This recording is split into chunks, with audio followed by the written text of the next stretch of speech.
retribution. Oh yeah, we want retribution. Oh yeah, we want retribution. Yeah, we ran out of patience. Boil up with the cold hard hatred. I can feel the vibration. Beat in the streets, it's a new sensation. I wanna break faces on the pavement. I wanna make greatness look complacent. Adrenaline awakened, I can taste it. We can make an impact, grab it and taste it.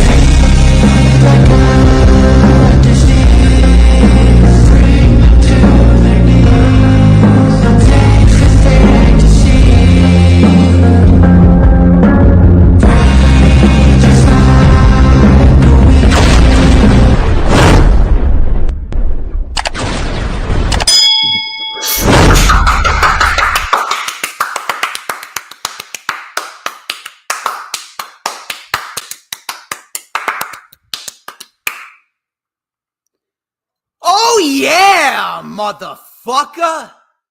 Oh my God, I have missed this. I have missed this so goddamn much, I'm telling you. I feel a certain way. I'm feeling a certain adrenaline pulsing through my veins. It is indeed a cold night, but I'll tell you right now, it don't get any hotter than what you're about to witness right here, because in case you all have forgotten who the hell I am, please allow me to reintroduce myself. Ladies and gentlemen, I am the one and only DJ Storms, and my fucking God, does it feel good to say that? And in case you haven't realized it, I am back and better than ever. You don't know some of the names that they call me? Well, they call me Mr. Controversy and the operator of the Best Damn X, formerly known as Twitter handle, known to mankind. And my, oh my, you know what I'm feeling? I'm feeling like I need to take in a nice big inhale. I'm feeling like I need to take in a nice big breath, and I need to take a nice big inhale because there's a certain scent in the air, and I just need to inhale it. I need to inhale it. I need to go. Oh, hold on a minute. I got to do it again. I need to do it a second time. It's just too good not to do a second time. Can you just give me 1 second, people? Oh, hold on a minute. Listen. I know I did it once, I did it twice, but I gotta hit that trifecta. Give me 1 second. I know you can do it with me if you want to. Oh,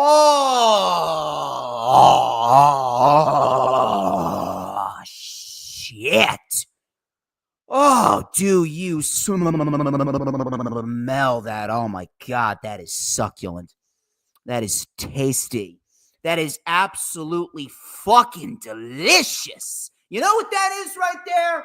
That is the smell of pure motherfucking excellence. And that's how I know that this is where I fucking belong.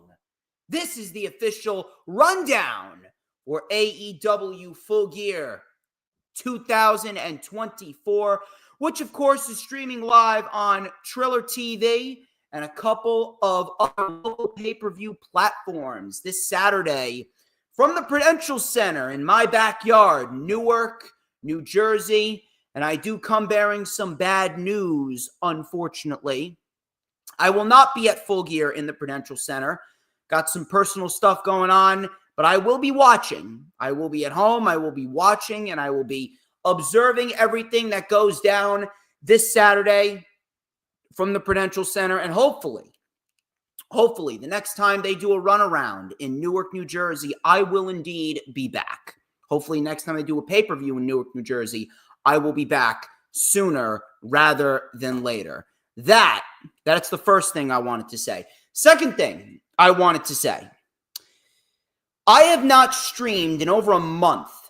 I've just been doing some wrestling vlogs. I did some wrestling shorts, but that's about it. Nothing all too crazy. But I need to shout out the posse right now because This is the first live stream I've done in a month, but yet, before I even went live, we peaked over 10,000 views just based off of the shorts that I've been uploading and the wrestling vlogs. That is fucking amazing. That is fucking amazing, and I do greatly appreciate each and every single one of you sticking with me during the streaming break.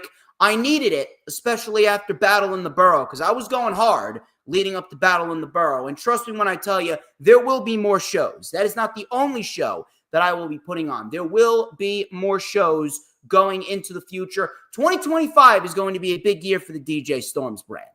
Trust me when I tell you that. It will be a massive fucking year for the DJ Storms brand. But I would like to thank each and every single person who has stuck by me, who has decided to go out of their way to watch the shorts, the wrestling vlogs from ISPW and Titan Championship Wrestling. Thank you very much to a couple wrestlers out there. I got to thank the Now. I got to thank the Audacity. Thank you to them. Thank you very much to Crowbar, Papa Don. Thank you very much to George Savage. He is fucking amazing. Thank you very much to Rick Recon, Kenny Bangle, and Bulldog Pittman of the Silk City Kings, Will Janowitz, Alex Ryman, and everyone else that was involved in making Battle in the Borough special. There will be a Battle in the Borough too. There will be Battle in the Borough too, so keep your eyes peeled for that. And I'm looking to take over another town as well. Who is going to be the next town, or which town will be the next town to house one of DJ Storm's greatest shows ever produced? Only I know. Only I know, and I will reveal that in due time. But I hope you guys have had a very good month of November so far, and I really do hope that everyone is prepared for Thanksgiving. It's a good time. It's a very good time for Thanksgiving, and of course, Christmas is coming up next month as well. You know what I'm thankful for? I'll tell you what I'm thankful for. Donald Trump is the 47th president of the United States, and I will drink to that. What now, you liberal cockknockers? What now? But we're not here to talk about politics. We're actually here to talk about professional wrestling, and we will be talking about professional wrestling sooner rather than later. But before we get into the conversation regarding AEW Full Gear, I would like to remind everyone, if you haven't already done so, please make sure that you follow me on social media. Follow me on social media right now. Follow me on social media at History Maker DJS. That is at History Maker DJS, both on X and Instagram. You can also add me on my personal Facebook as well for collaborations and business inquiries. Please send me an email. My email is, of course, StormsTakeOver@gmail.com. Please make sure that you like the official DJ Storms business page. And I may just send you an invite to join the official DJ Storms Posse group on Facebook. That is, all of those links are in the description of this very video. On top of that, if you would like to donate to me on Venmo and Cashapp, those links are also in the description. You can also buy the official DJ Storms merch, whether you want t-shirts, whether you want wristbands, or whether you want the greatest piece of merch that you will ever own. It is the DJ Storms Switchblade Comb. The DJ Storms Switchblade Comb. And trust me when I tell you, you want yourself a piece of this, because this right here is the key to success. This right here is the key to being an absolute fucking stud in 2024 and going into 2025, because just like me, you could be so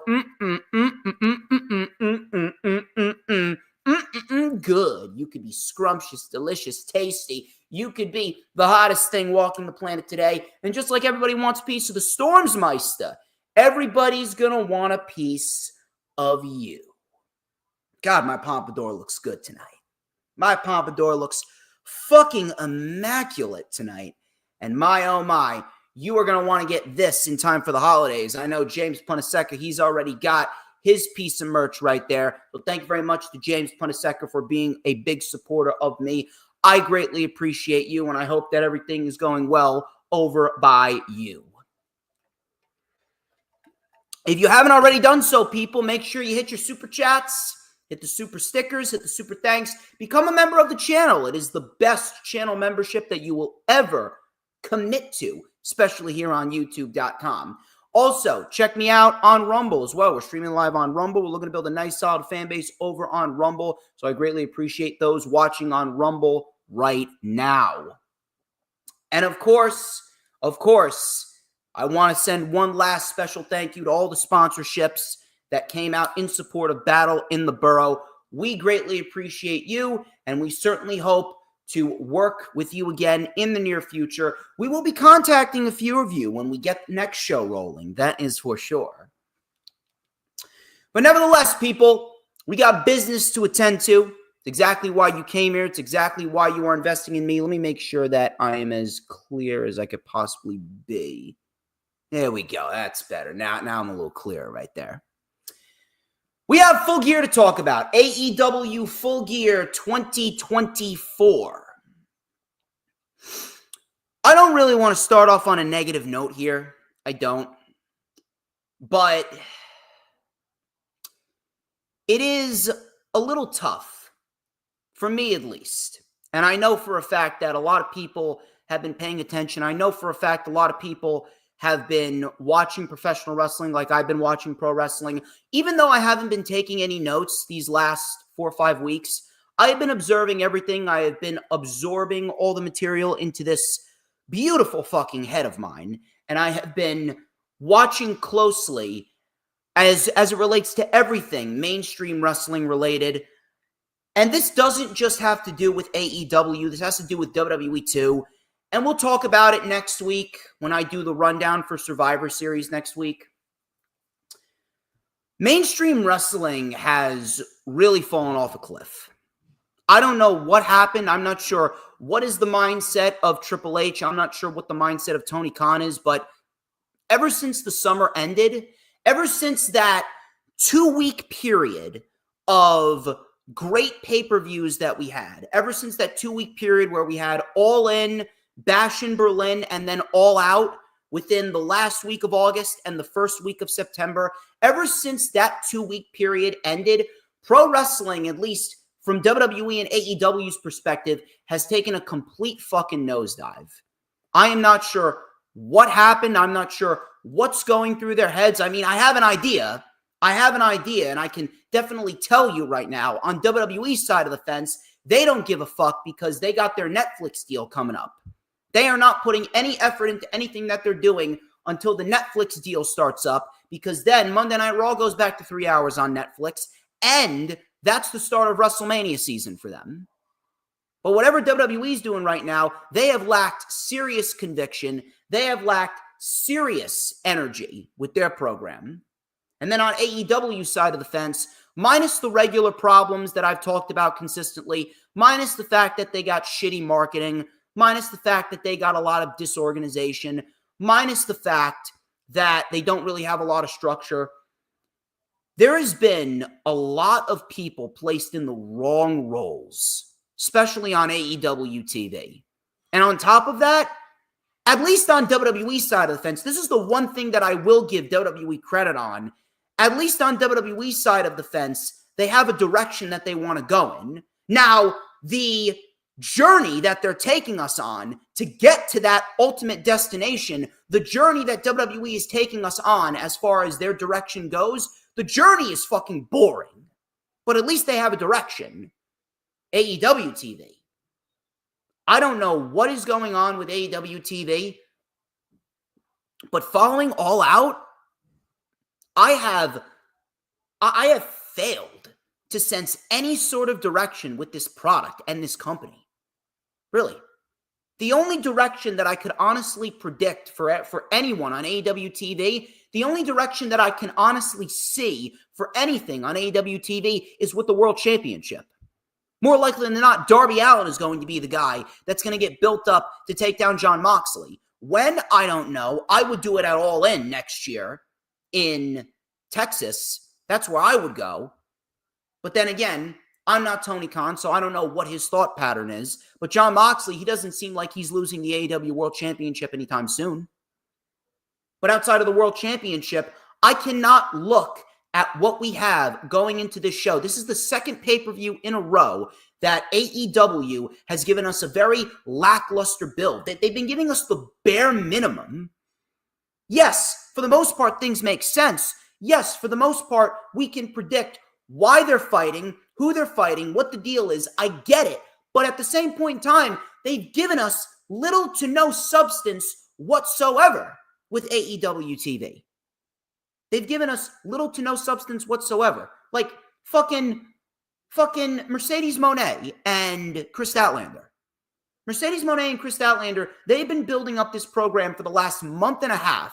I don't know what's going on with Merecedes Mone, but they have given her zero substance to work with. The best build that Mercedes had was that build towards her match with Willow Nightingale at AEW Double or Nothing back in May. She's been putting on some great matches, don't get me wrong. The match with Willow was great. The match with Stephanie Vaquer was very good. The match with Britt Baker ended up being fairly decent for what it was. The match with Hikaru Shida back at All Out, very good. They've been putting on some very good matches, don't get me wrong. But Mercedes Mone has not had any memorable programs. None.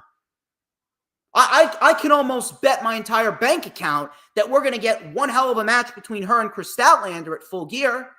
Matter of fact, I fully expect that match to be Mercedes Mone's best match in AEW so far.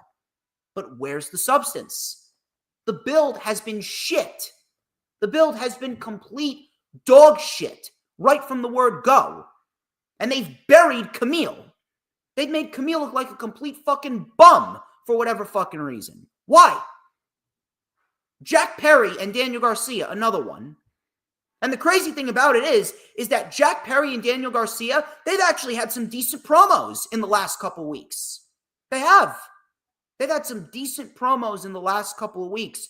But at the same point in time, you take a look at what they've been given, and Jack Perry has literally had nothing to work with. He won the TNT title back in June, and he has not had one single title defense that has been a standout match throughout his reign. Matter of fact, the best thing that Jack Perry's done throughout his entire TNT title reign was put on that great match with Bryan Danielson back at All Out in September. And Jack Perry didn't even defend the fucking title in that match. He fought Bryan for the World Championship. How do you think that made the TNT title feel? And now he's going up against Daniel Garcia, which I predicted, by the way. As soon as Jack Perry won the TNT Championship, I said immediately after that, Daniel Garcia is the right guy to beat Jack Perry. I said it immediately. Daniel Garcia is your next TNT champion as soon as Jack Perry held that championship on top of the ladder at Forbidden Door. But all of a sudden now you actually want to give Jack Perry a little bit of substance? Too little, too late.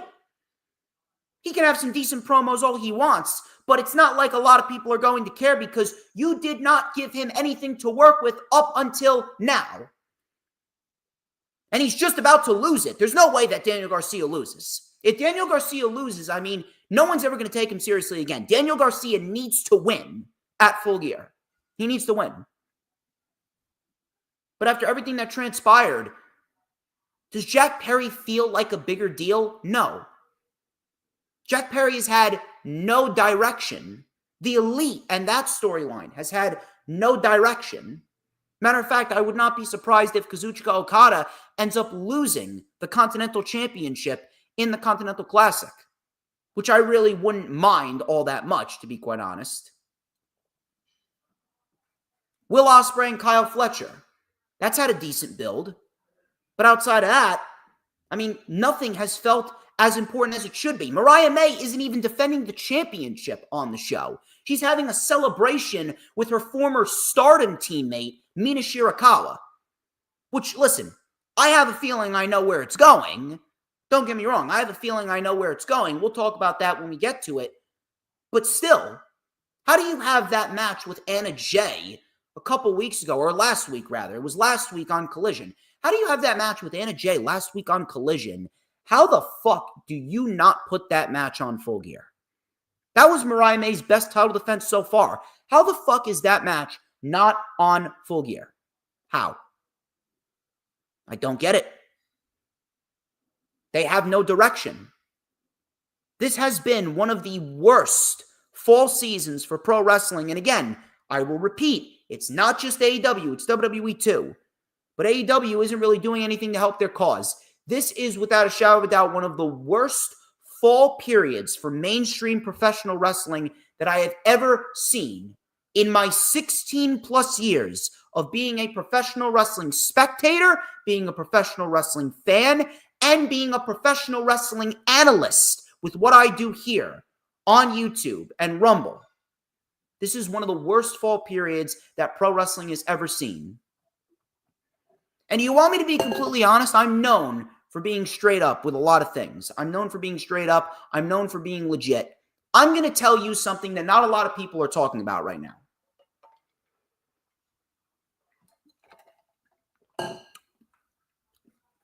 It is very, very frustrating to watch AEW TV, and I said at the beginning that a lot of people are being placed in the wrong roles, and it all starts at the top. And I know it may seem like the World Championship's on the right guy, but it's not. AEW has a problem with who they place at the top. A lot of people aren't really going to like what I'm about to say.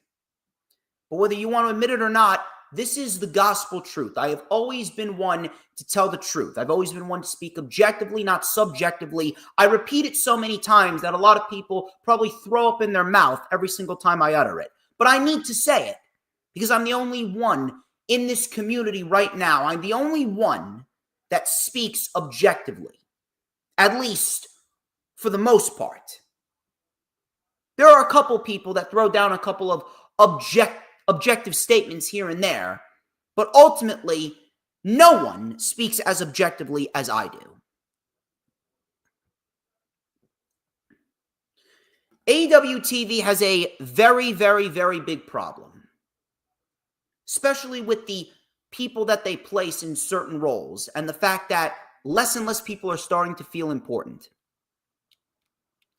A lot of people are not going to want to admit this, but Jon Moxley should not be the AEW World Champion right now. He shouldn't. You want to know why? It's because with Jon Moxley at the head of the ship right now, Jon Moxley being the made man that he is, he has been put in a role where no one, and I mean no one, feels like he could be touched. No one feels like he could be humbled. No one feels like Jon Moxley has anyone that is legit enough to step up to him. No matter how good Orange Cassidy is, no matter how many times people want to turn to Orange Cassidy and they want to hype him up saying, hey, if you really put your mind to it, if you really want to, you could be the leader. You could be the man around here. Orange Cassidy is not that guy, at least not now. Not up against Jon Moxley, not this version of Jon Moxley. If we're going to be real, Jon Moxley shouldn't even be back on TV right now. They brought him back way too quick. He should not have been the one to beat Bryan Danielson and end his world title reign and his full-time wrestling career. You know who should have been? Hangman Adam Page. Hangman Adam Page should have beaten Bryan Danielson at World's End on December 28th, 2024, because it would have fit the build for that pay-per-view. Last year, MJF's world came to an end. This year, Bryan Danielson's world should have came to an end at World's End on December 28th, and he should have lost it to Hangman Adam Page. Why? Because Hangman Adam Page, with this new heel gimmick that he's taken upon, he would have been the perfect heel to beat Bryan Danielson, transfer that credibility to him, and Hangman could have gotten the world championship reign that he should have gotten before Tony Khan foolishly put the world championship on CM Punk. Hangman Page was the guy to beat Bryan, and they didn't do it. Why didn't they do it? I don't fucking know. I understand that Bryan wanted to be the guy to drop the world championship to Jon Moxley. That was the plan for the last couple months leading up into WrestleDream. That was the way it played out. I'm glad that they had a plan, but it wasn't really a good plan. Jon Moxley doesn't need to be the world champion. Jon Moxley should be in a position where he is putting other talent over. Matter of fact, he shouldn't even be on TV. If there's one guy besides Chris Jericho that needs an extended break from AEW TV, it's Jon Moxley. The only good part about the Death Riders is that Claudio, Pac, and Wheeler Yuta are all getting a push. They're all the trios champions. That's the only good part about what they're doing right now. But other than that, Jon Moxley being at the head of the ship is not helping anyone. Who else do they have to go up against Jon Moxley?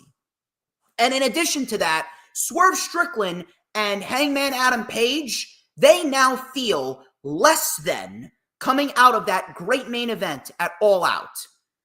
Listen, Bobby Lashley is great. Jay White is great. I have absolutely zero issue with either of them. But do you really believe, does anyone genuinely believe, looking at the programs that Hangman and Jay White are in, and then Bobby Lashley and Swerve Strickland, if you honestly take a look at those two programs right now, do those two programs feel like they are helping Hangman and Swerve? Do they feel as important as they did over the summer? The answer is no. They don't.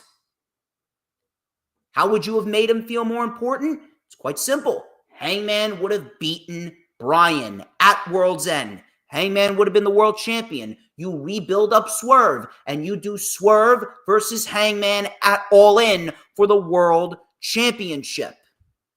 That would have been the best route for the world championship going into 2025. They didn't do that. Now, where do you think Hangman and Swerve are going to go after Full Gear? I can't tell you. After all of these feuds wrap up at Full Gear, where do any of these guys go? Where do they go? The only feud that I can honestly see continuing after Full Gear is the MJF Adam Cole feud, and they have beaten that shit to fucking death. They have beaten that shit to death. Hangman should have been the one to beat Bryan Danielson. If anything, Bryan Danielson shouldn't have even won the world championship. But then you put the world title on Bryan Danielson anyway. If Bryan Danielson was always going to win the world championship, then Hangman should have been the guy to beat him. Because with Jon Moxley at the head, you have a significantly short list. You have a huge, significantly short list when it comes to challengers for Jon Moxley. Who is there to fight Jon Moxley after Orange Cassidy? You're really going to throw Darby Allin in there immediately after Orange Cassidy? Darby should be the one to get built up going into All In. Who else are you going to put in there? Adam Copeland? Adam Copeland could be on the verge of coming back, but then again, Adam Copeland, he's got some beef with the TNT Championship. Adam Cole? Adam Cole's still feuding with MJF. Who is there to fight Jon Moxley after Orange Cassidy? I don't understand. They booked themselves into a corner with Jon Moxley. Jon Moxley should have never been brought back to AEW TV. Jon Moxley should have waited. They should have waited until now. You could have brought back Jon Moxley at Full Gear. Because with Jon Moxley as the world champion, now you have pigeonholed yourself into, I don't really want to make comparisons, but another Roman Reigns situation. You know how Roman Reigns was the world champion, and he was champion for almost 4 years, and no one could stand up to him? It's the same shit with Jon Moxley. At this point, the best direction for the world championship is probably to put it on Christian Cage. And even Christian Cage doesn't feel as special as he should. Tony Khan, I don't know whose idea it was, but holy shit, Tony Khan made a very bad decision putting the world championship on Jon Moxley. Hangman and Swerve should have been occupying the world championship title scene after Bryan lost it to Hangman. And then Swerve should have been rebuilt up to beat Hangman at All In. Now you're in a scenario with Jon Moxley where you have absolutely no one to stand up to him. No one feels credible. No one feels important. No one feels legit. And nothing feels special as well. Putting the World Championship on Jon Moxley was a huge mistake. But you'll never hear anyone admit that. In all honesty, more people should be talking about it, because with Jon Moxley as the world champion, you have a significant problem that I don't think they're going to solve anytime soon.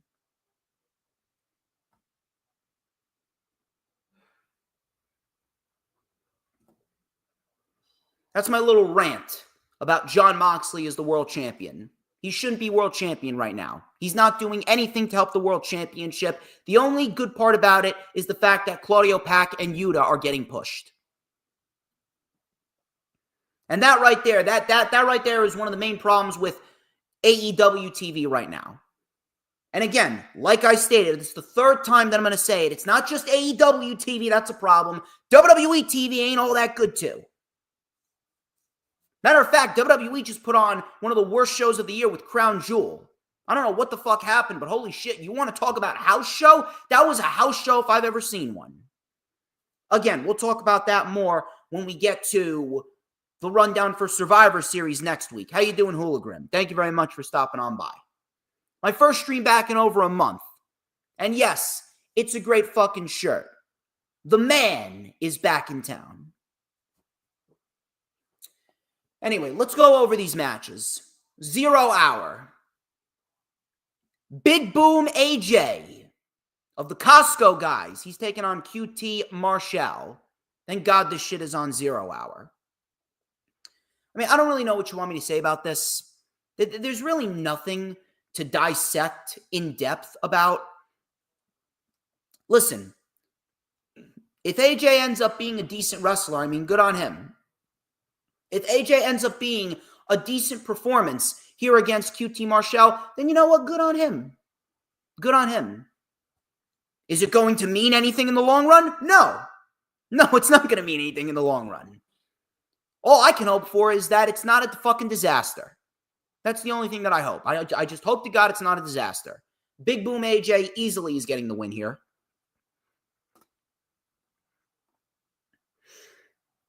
MJF versus Roderick Strong. You know, I'm taking a look at this card up and down, right?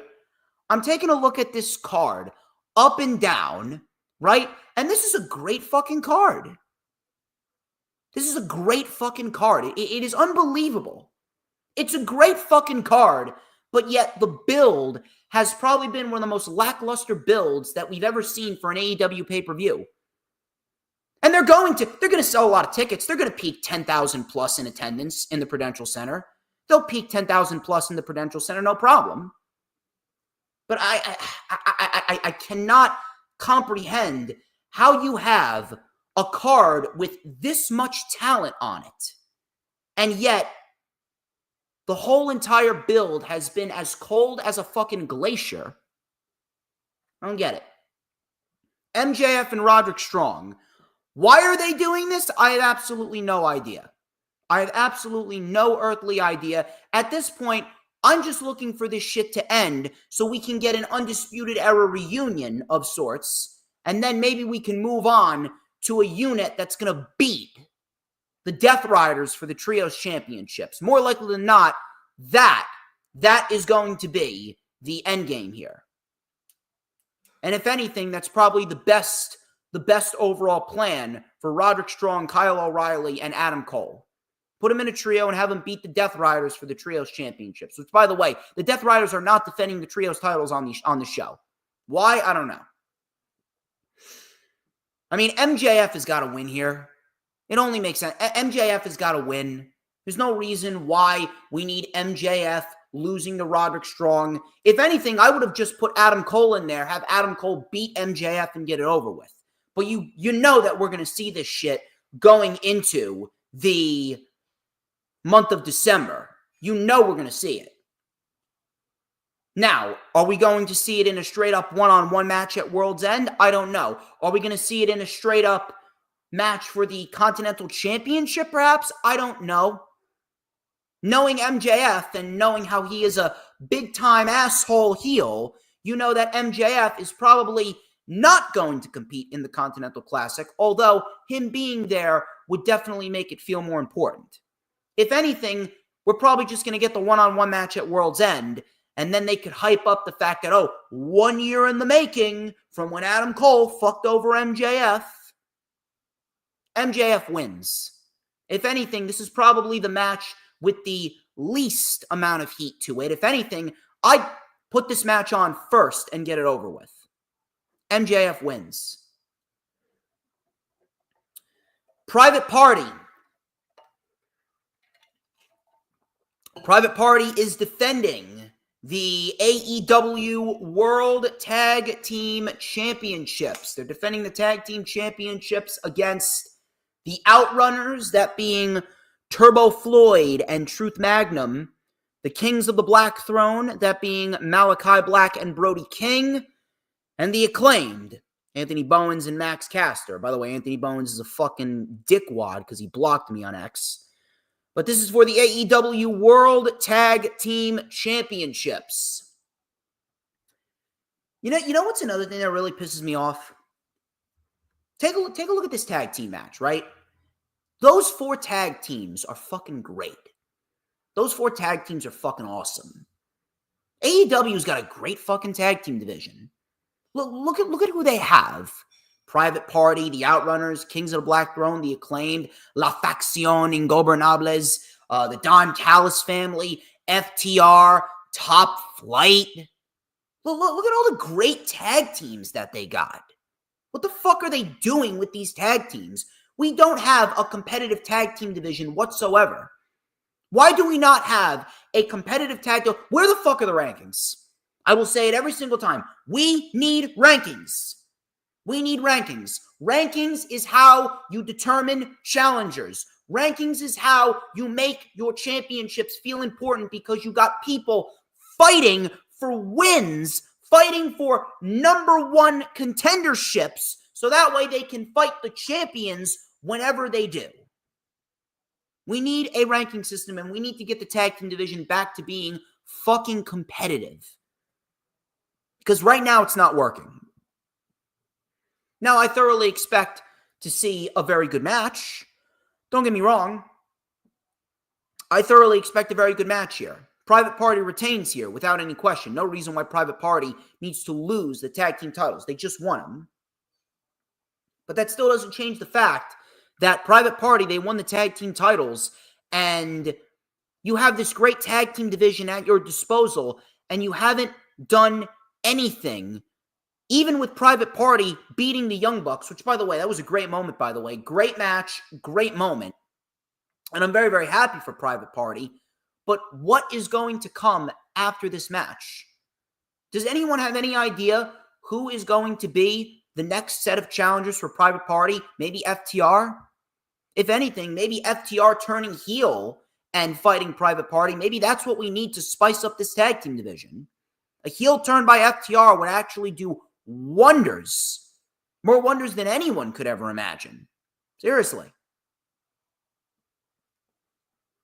But Private Party, they're absolutely retaining. There's no reason why Private Party should be losing this match. Although I am a little fearful. I'm not going to lie. I am a little fearful that the Outrunners could very well be the cause of Private Party getting booed. I don't know why, but something tells me that Private Party could very well be booed because the Outrunners have been gaining a lot of popularity. Maybe we see FTR turn heel on the Outrunners. And maybe the Outrunners need to go through FTR in order to boost themselves up to get a tag team title shot. One thing I know for sure is that whatever happens in 2025, the Outrunners should absolutely win the tag team titles in 2025. They have somehow magically caught fire. It's like I'm watching what we saw with the Acclaimed in 2022. But I'm keeping my eye on the Outrunners here. But I thoroughly expect Private Party to retain the tag team titles. Mariah May. Mariah May, she is having her AEW Women's World Title celebration. MT YouTube champion. How you doing? How you doing?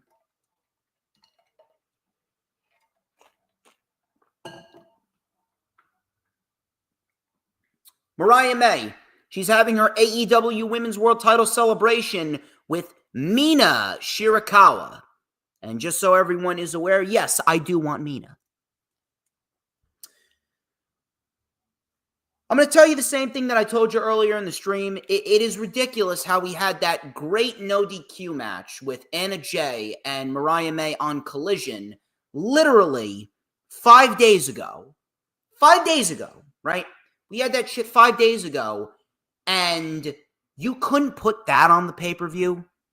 You really couldn't have put that on the pay-per-view? Well, why is Mariah May getting shafted? Why is Mariah May getting shafted of a pay-per-view title defense so you can do what? Do a segment on the show? Well, why are you overstuffing the pay-per-views with segments like this? This should be saved for weekly TV to make weekly TV more important, and you're not doing that. I don't understand. Now, what could we see from this? Well, I thoroughly expect a heel turn. Not by Mina Shirakawa, though. I fully expect Mariah May to completely blindside Mina Shirakawa. And that right there, that would actually make her title reign a little bit more intriguing. Because here's the thing. Mariah has actually been a very good champion from an in-ring perspective. She's been putting on some really damn good matches. She brought a lot out of Anna Jay. I kid you not. Anna Jay, the improvement of Anna Jay, that is to be noticed. And that I will praise. And Mariah May definitely helped with that. And I'm very, very happy to see that Mariah May is she's bringing some intensity out of other women who haven't had that before. The progression of Anna Jay is a great thing to watch. She had a very good match with Willow Nightingale at Wrestle Dream 2. But at the same point in time, she doesn't have any substance to work with. She doesn't. She doesn't have any substance to work with whatsoever. I'd like to hope that with this celebration, if we do get what I believe we're going to get, and we do see a heel turn, that could very well bring some excitement to her World Championship reign, which, by the way, is sorely needed. That is sorely needed beyond a shadow of a doubt. And of course, seeing that everyone loves Mina, Mina is a very lovable and adorable babyface coming out of Stardom. I fully expect Mariah May to get a shit ton of heat for that, especially with a hot New Jersey crowd. So I got my eye on this segment. I fully expect a heel turn. Now, after Mina Shirakawa, where do we go? Now, Toni Storm, she recently retired, quote unquote, from professional wrestling. I fully expect Toni Storm to come back. I fully expect Toni Storm to come back sooner rather than later. I'm not sure why she's taking such an extensive break, but maybe they want to play this up. Maybe they want to play this up. Maybe she does come back and fight Mariah, although I don't believe that Toni Storm going after Mariah is the best course of action here. If anything, Jamie Hayter being the woman to beat Mariah May, that would be the best course of action. What do you do with Toni Storm?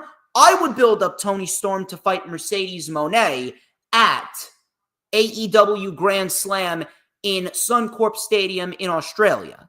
And seeing that Tony Khan has said that thousands of tickets have already been sold for that show, I can definitely see Toni Storm being a key factor in selling some tickets, especially with her and Monet. And then Toni Storm is the woman to beat Mercedes Mone. We'll talk about Mercedes in just a little bit. But Mariah May, I fully expect her to turn on Mina Shirakawa during this AEW Women's Championship celebration. If anyone else is thinking the same thing, please let me know in the chat.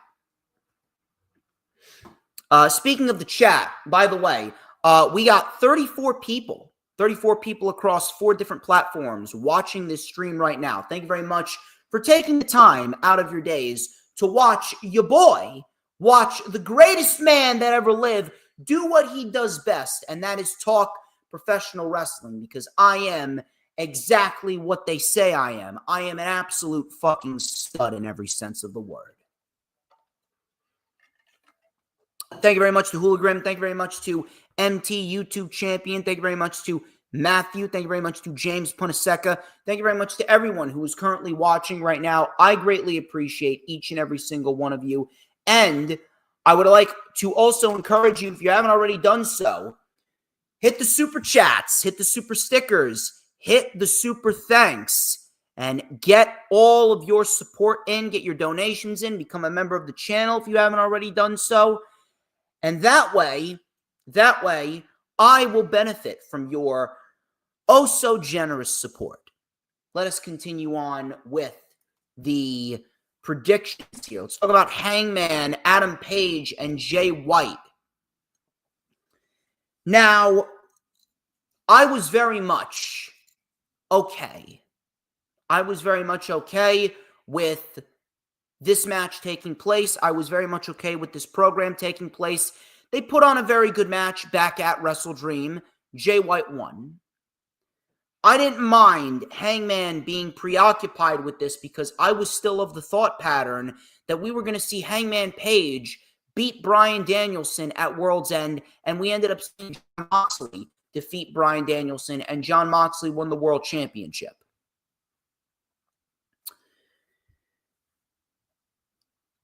I, honest to God, don't know where we're going here.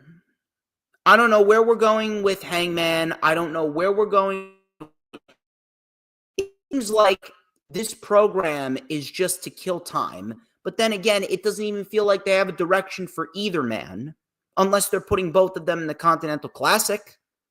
We could definitely see that. And if we see that, maybe one of these men could end up walking out the winner. But either way, it does seem a little, I don't want to say lazy, but it kind of does seem a little lazy to just stick these two in the Continental Classic and then let that be the deciding factor that makes them intriguing. And let that be the one thing that makes people give a shit about them. It's very, very tough. It's very, very tough to invest when it comes to what these guys are doing when you don't even know where they're going to go after this match. That's the tough part with AEW TV. The tough part with AEW TV is that you don't know where the fuck anyone is going. You don't know what the fuck is going to happen next week. You don't know what the fuck's going to happen on Dynamite. You don't know what the fuck's going to happen on Rampage. There is no sense of direction. I cannot tell you where either of these guys are going, especially Hangman. And with this new heel gimmick that he has, Hangman is losing a lot of luster. And I don't know how that is even possible after that great fucking main event, which I'm assuming that could very well be put on my top 10. I don't know how the fuck you have Hangman lose that much momentum and lose that much importance after that main event at All Out with Swerve Strickland. I don't know how. I don't know how. It's like an unsolved mystery. Now, I fully expect Hangman to walk out victorious here. I fully expect Hangman to beat Jay White, and I fully expect Hangman to get that pinfall 1, 2, 3, more likely than not off of a buckshot lariat. Afterwards, I don't know where the fuck he goes. I don't. The most logical choice would probably be Continental Classic, but it does feel a little lazy. It does feel a little lazy. I don't like to use the word lazy, but it does feel a little lazy when it comes to AEW standards. And that's actually quite disappointing because AEW, they were actually known for not being the lazy company. Matter of fact, I always said that Tony Khan was doing way too fucking much. Boy, did he prove me wrong. Hangman wins. No reason why Jay White needs to win. Let me tell you something savage. Calling AEW the minor leagues, listen. It is not just AEW TV that is having a problem. WWE TV sucks too. WWE TV and AEW TV are both lacking conviction, they're lacking energy, and they are lacking substance. And trust me, I will do plenty of ranting on WWE next week on the rundown for Survivor Series. But, brother, if you're going to come on here and call AEW the minor league, I'm going to need you to get the fuck out. I'm sorry. Listen, There is no such thing as a minor league that has a television deal that is going to be packing 10,000 people in the Prudential Center. Listen, you can criticize AEW TV all you want. I've been criticizing them all stream. But minor league, brother, come on. That makes you sound like a complete idiot. I'm sorry.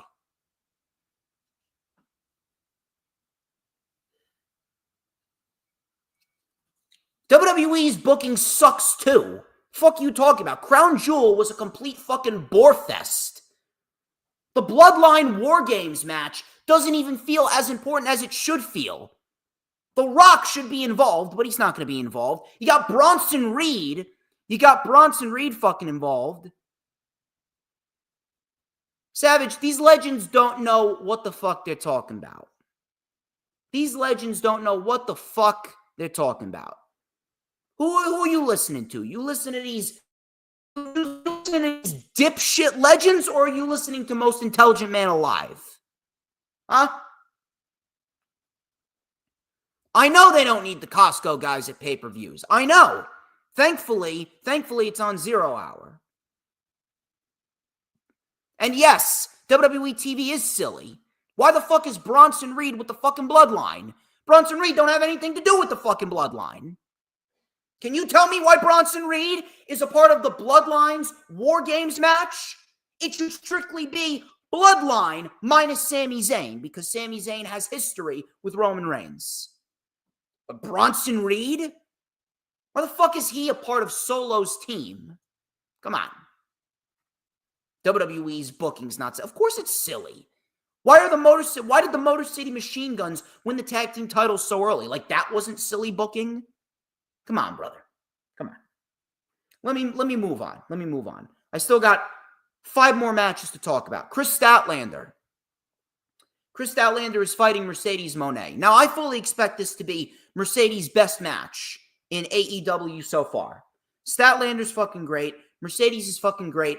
I already ranted on this in the beginning. The main problem with what AEW is doing, and WWE has the same problem, it's the fact that there's no substance to these matches. There's no substance. AEW is giving you the bare minimum, especially with this program. We have gotten the bare minimum of build, barely any promos, barely any segments with Mercedes and Kris Statlander, to a point where we're all just sitting there like, okay, it's a match. It's happening at Full Gear. Okay, let's there you go. That's pretty much it. That's it. I'm not sure what Tony Khan's thought pattern was. The only thing that I can chalk it up to, is the fact that Tony Khan is just completely burnt out. That is legit the only thing that I could chalk it up to. The only thing that I could chalk it up to is the fact that Tony Khan has just completely run himself dry. Tony Khan has completely run himself dry to a point where he's just completely void of any intriguing ideas, to a point where he's just doing the bare minimum until the new year starts up. He's fallen into that same trap that WWE always falls into going into their fall season. And now with the Continental Classic coming up, Tony Khan is just going to completely allow the Continental Classic to take up his show. If anything, the Continental Classic could very well become a crutch for Tony Khan to not write anything. And that's not right. That's not right whatsoever. Some people are saying that Kris Statlander is going to win. She's not winning. Statlander is not winning. Merecedes Mone is taking that championship into Grand Slam in Australia. She will be dropping it to Toni Storm. There is no bigger match that you can do for a women's championship in Grand Slam Australia other than Toni Storm and Mercedes Mone. That is your match. That is your match. Mercedes will win. Jack Perry and Daniel Garcia. TNT Championship. I said it once, I'll say it again. It is pretty... It's pretty disappointing. I'm not going to bullshit you. It's pretty disappointing to see Daniel Garcia and Jack Perry in a position like this, and both of them and this match should feel like a bigger deal, but it's not. They have not given Jack Perry anything to work with whatsoever. They gave him Darby Allin at All In, and the match barely went 10 minutes. You could have given that match another 7 or 8 minutes if you didn't have the fucking Sting appearance following the coffin match, which I really don't understand why. Now, granted, Jack Perry won in convincing fashion, but I don't understand why you needed to do it in just 10 minutes. There was so much left to be desired. It felt so anticlimactic. And then you gave him a bunch of open challenges on Collision, on Dynamite. You had him fight Christopher Daniels and Leo Rush and fucking Minoru Suzuki. I think he may have fought in Commander at some point. I don't get it. You gave him nothing to work with. You built up no legit challengers for him. And above all else, I don't know what's going on, but the way that he's been wrestling, like, holy shit, he had better matches under the Jungle Boy character. Why is Jack Perry not going out there and putting on those 5-star classics like we know he can put on? Like the matches with Luchasaurus, and the matches with Christian Cage, right? The matches with Kenny Omega, and the matches with MJF. Why are we not seeing that version of Jungle Boy? Why are we not seeing that version of Jack Perry? Character-wise, this is the best that he's looked. And the back-and-forth promos have been very good. Don't get me wrong. The back-and-forth promos have been very good.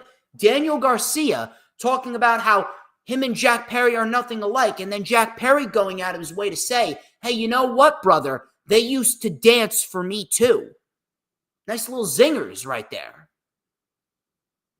I have no problem with the promos, like the promo that we got on Dynamite yesterday where Jack Perry's being driven off on his own scapegoat bus, right? And Daniel Garcia and Matt Menard, they're throwing water on him. They're fucking slapping him around. That was good.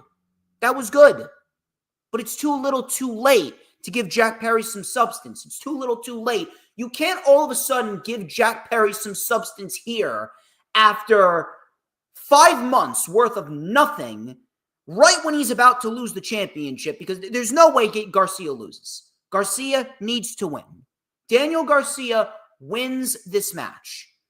You've been building him up all year. You've been putting him in the ring with some of the top tier names in the company. You've been putting him in there with Swerve Strickland. You've been putting him in there with Christian Cage. You've been putting him in there with MJF.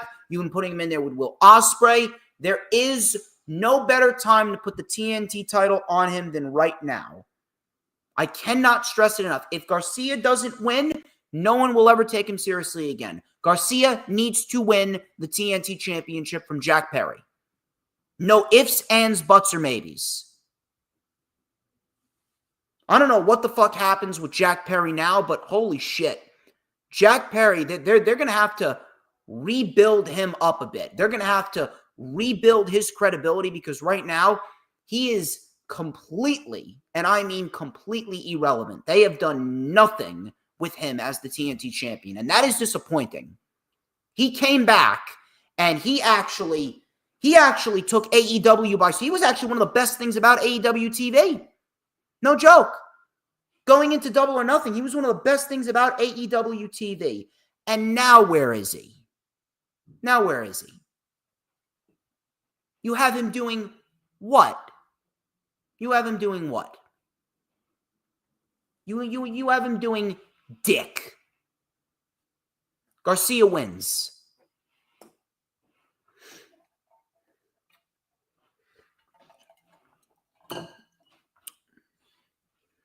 We have hit an hour. We got about 3 more matches to go over, and then we're going to get on out of here. One more time, ladies and gentlemen, thank you.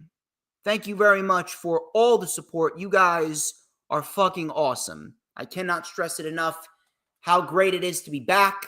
Cannot stress it enough how awesome it is to be in a position here where I am back after all these weeks, and we got a decent crowd too. 39 people across 4 platforms watching. I'll tell you what, that ain't half bad. That ain't half bad for someone that hasn't streamed in about 5 weeks. So thank you very much. If you guys haven't already done so, please make sure you hit the subscribe button and you turn on that notifications bell. Please make sure, if you haven't already done so, make sure that you hit the super chats, hit the super stickers, hit the super thanks. Be sure to do that.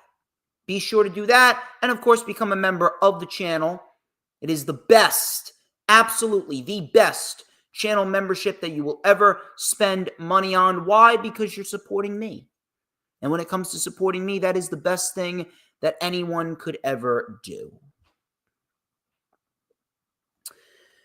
Let's talk about the final 3 matches that we got on this card. I'm actually a little disappointed that they haven't announced Takeshita and Ricochet for the card.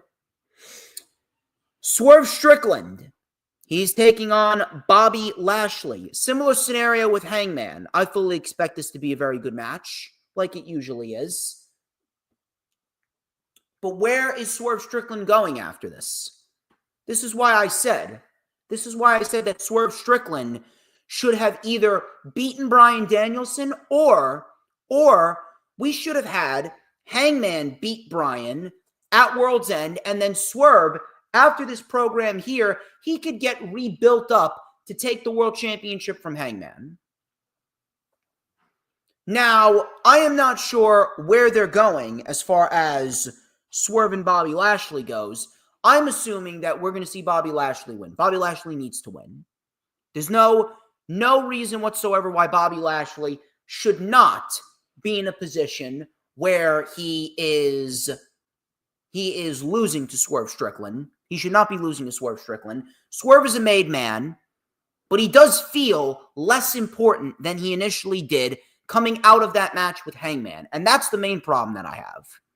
The main problem that we are looking at here is that Swerve Strickland does not feel as big as he did going into that match with Bryan, which is why he realistically should have beaten Bryan. But regardless of that, Bobby Lashley beating Swerve Strickland here, I'm assuming that this program could probably continue afterwards. What does Swerve Strickland need? I have said it once, I'll probably say it again. The best thing for Swerve Strickland is to be paired with Private Party. If I am doing this, I am putting Private Party with Swerve Strickland, and I am doing Hurt Syndicate versus Swerve and Private Party. That's how I am laying this out. That is the best possible way to lay this out. And I truthfully hope that we get Private Party in something substantial. Them being paired with Swerve Strickland would definitely be substantial. However, they do need a third guy for the Hurt Syndicate because MVP, he's not going to be wrestling. I'm not sure who else they could put there. Maybe Powerhouse Hobbs, but it seems like Powerhouse Hobbs, he is a babyface right now.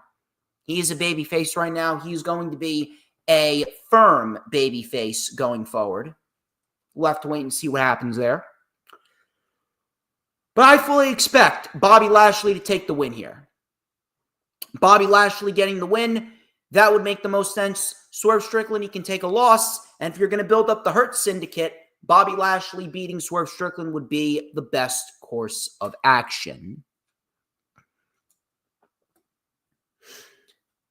Here's the match that I believe is going to be the match of the night. Will Ospreay and Kyle Fletcher.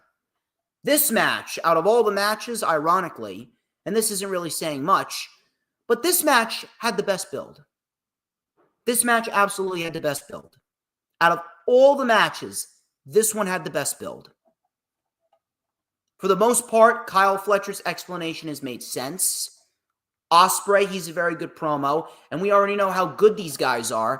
seeing as they are best friends, they're the closest thing to brothers, I fully expect this to be a fucking classic. I do. Now, how are they going to play this out?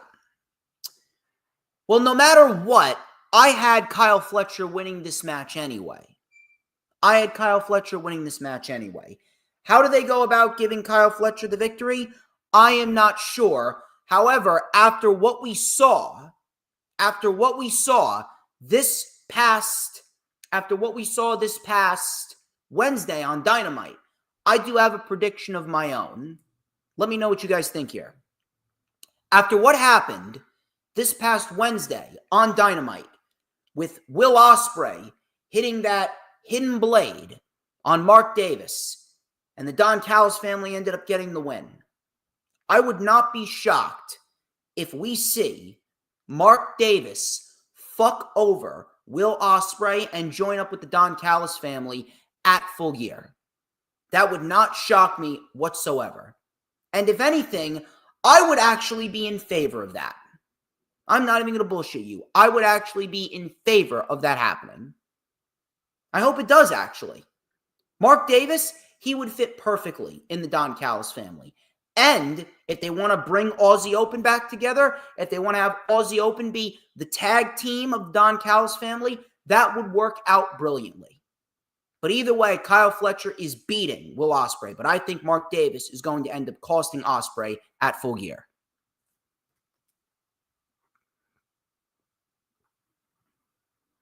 Let me know what you guys think. What happens with Will Ospreay? I don't know what happens with Will Ospreay. Will Ospreay is going to need some backup to go up against the Don Callis family. I don't know who they're going to put against the Don Callis family at this rate. Maybe we see Ricochet continue the fight. Maybe we see Hobbs continue the fight.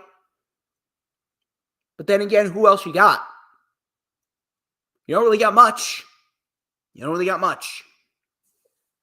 Maybe we see more members of the United Empire cross on over.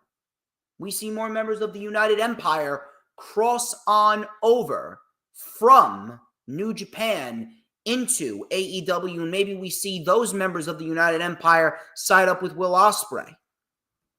I don't know. That's definitely something to keep in mind there, though. And then the main event. Jon Moxley and Orange Cassidy for the AEW World Championship. Another match I fully expect to be a great match. Another match I fully expect to be a banger. And you know something? The last two matches that they had were very good. Matter of fact, the match that they had at All Out last year, that was actually one of the most underrated matches of 2023. Really, it was. And probably that was the last time, at least in my eyes, that was the last time that a Jon Moxley match felt big. That was the last time that a Jon Moxley match, at least in my eyes, was in contention for a potential match of the year candidate. Jon Moxley really hasn't been as sharp as he once was in the ring. Seems like 2022 is a distant memory for Jon Moxley. Either way, I'm going to be keeping a very close eye on this match specifically because I loved the last two matches. The last two matches were fucking great. Anyone that tells you otherwise is clearly not being intellectually honest. And as far as the winner goes, I mean, the winner here is quite obvious. Let's not kid ourselves. Jon Moxley's going to win. How is he going to win? I don't know. I do not know how he's going to win. But either way, I know Jon Moxley is going to win. He's probably going to go through the same thing that we saw back at All Out last year. We can probably go through the same thing. We're probably going to see a lot of fucking Death Riders. We're probably going to see a lot of blood. We're probably going to see a lot, and I mean a lot of fucking chaos and carnage.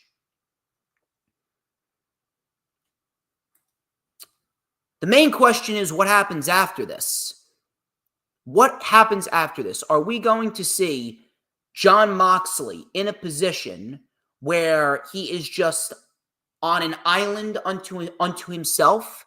Are we going to see Jon Moxley in a position where he can't be touched? Are we going to see Jon Moxley in a position where there's no one that can stand up to him?